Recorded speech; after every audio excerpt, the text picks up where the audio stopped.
It's a fairly rare and super cool piece of video gaming history, and I'm going to share it with you right after this. Here's a hint.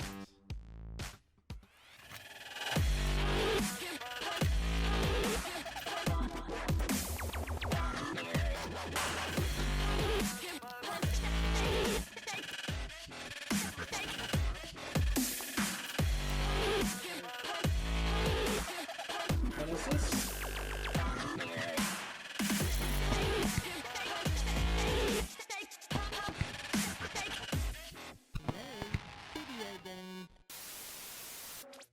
Hello, quarantine video gamers. It's me, Scott Galaxy, here for another episode of The Layman Video Gamer. And as many of you are already doing, I've been spending the last few weeks at home, pretty much down here, if I'm not, taking care of the little one, but down here playing video games and just kind of being here for the last 3 weeks has gotten me a little nostalgic. So I've been going through my stuff, just seeing what I have. So I thought maybe this would be kind of a cool little video to do. I haven't shared this yet, and it's about a piece of video gaming history for a console that I adore. It's probably my favorite console of all time, the Sega Dreamcast. And the reason it's a bit of the history of the Dreamcast is because it was literally, I believe, the last game released on the Sega Dreamcast. Literally like 2 days later, that console was discontinued by Sega. So here it is. This is actually a limited edition box. Now you're probably wondering, what does this SGGG mean? Again, it's a limited edition that was put out for a game called Sega Gaga. And if you're not aware of what Sega Gaga is, you're not alone. Even people who have the game, have played it, still don't know what the heck it is. So I thought it would be kind of fun to just kind of share with you a little bit about what this game is, try to give you a little help on... well, just watch this. Originally called Sega, Sega Gaga is a role-playing simulation game developed by Sega Hitmaker in 2001 and published by, of course, Sega for the Dreamcast, and it only came out in Japan. So essentially, the player takes control of Sega Taro, who must help save a struggling Sega, which is very real, by the way, from losing the console market to its rival, Dogma.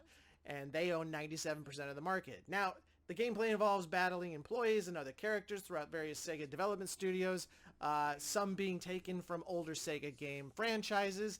It's got a lot of tongue-in-cheek references to Sega and in the video game industry as a whole, and particularly it references Sony and its PlayStation 2 console, who is basically Dogma, the one that owns 97% of the market. Because as you know, it was Sony's PlayStation 2 that essentially kicked Sega out of the console market. Sega Gaga was the creative child of designer Tezuo Kano, and it's said that he worked on it for nearly 2 years in secret before presenting his idea to the company, and predictably they dismissed it as a joke. So after going back to the drawing board and coming back and presenting the game again, the president of Sega's Hitmaker loved it. And the game was greenlit, and it was off to the races. On a small budget, mind you. Now, this game was an exclusive release for the Japanese Sega Direct online service, where it did receive favorable reviews for its humor and bizarre theme, and it even garnered a cult following, so that popularity led to the release of a physical version. And during that time, a collector's box was also made that contained the game, a Sega Gaga shirt, notebook, and enamel pins with the Sega Gaga, Sega Mark III, Mega Drive, Game Gear, Saturn, and Dreamcast logos. Sadly, in the end, Sega Gaga was the Dreamcast's swan song as the system was discontinued just 2 days after the game's physical release, marking the end of Sega's run as a video game console giant.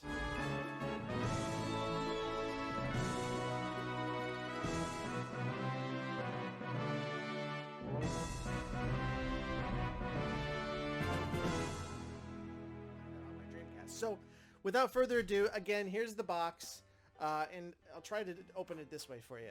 So, it's actually a really sturdy box, really cool.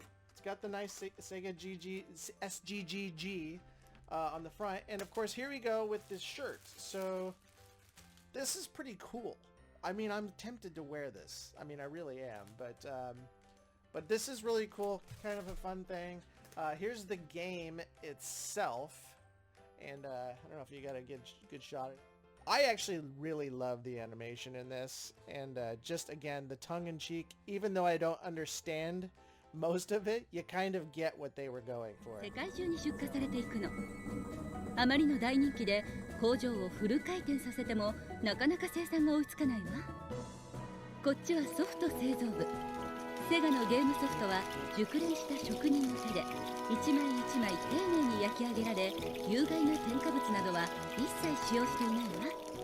So here's the notebook. This is pretty cool too. It's got the SGG embroidered on the front there. Sorry if you can't see it. And maybe I'll open these. None of this has been opened. So, and here are the cool pins that come with it. So we can take a look at this. Actually, this will be a fun one to do. It's a really, cool little wooden box, SGGG on the front. And then you open it up. So here you go.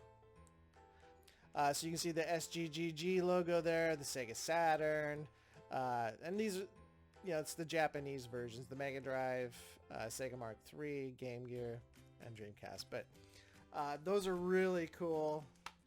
And then I'm not going to open the shirt because I just don't want to break that seal quite yet. Again, I'm tempted to. And maybe I can open up this. This is, looks like it's just kind of stuck. Yeah. It's easy to open. So here you go. Nice leather.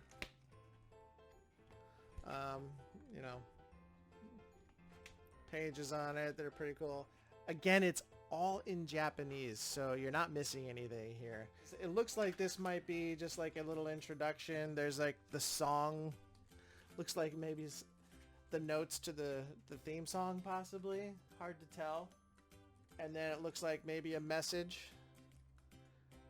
I don't know if that's Tez Akano or not. And then it looks like some of the characters that you can find in the game. The rest is just a monthly schedule. It's just blank calendar. Pretty cool. We'll put this away. The current value of these is about $150, which, if you ask me, that seems pretty cheap. But I will also tell you, if you go out on eBay or, mainly eBay, you're probably going to spend more towards the $240, $250 range. That's actually what I spent. I spent it was like $243 for me. So I think it's worth it, especially if you're a Dreamcast fan and a collector of the Dreamcast. I actually own all the US library for the Sega Dreamcast, so clearly I'm a fan. And this was just kind of a nice little icing on the cake, especially considering what this game meant in the video game history, or the history of video games, and specifically Sega's history in the video game console market. So there you go. That is the limited edition box for the Sega Gaga game for the Sega Dreamcast. If you guys have any questions or any comments, feel free to put those down below. I read everything and respond to most everything. So feel free to do that. And please feel free to subscribe as well. And we will see you next time on another episode of The Layman Video Gamer. I'm actually going to go put this in. I'm going to go play this.